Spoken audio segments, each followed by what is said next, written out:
Bristol Community College, Mathematics with Dan Avedikian, Math 011, Arithmetic, Section 3.3, Problem 25. This is Section 3.2, Problem 25. It says round 24.238 to the nearest tenth. So first of all, which digit is a tenth? So tenth is the one just to the right of the decimal point. In this problem, it's a 2.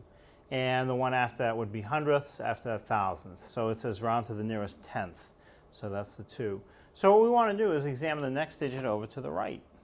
If it's 0, 1, 2, 3, or 4, which it is, we just chop all the digits off that come after it, and we're done. If it is 5, 6, 7, 8, or 9, then we increase the rounding position by 1, and then chop off all the digits that come after it.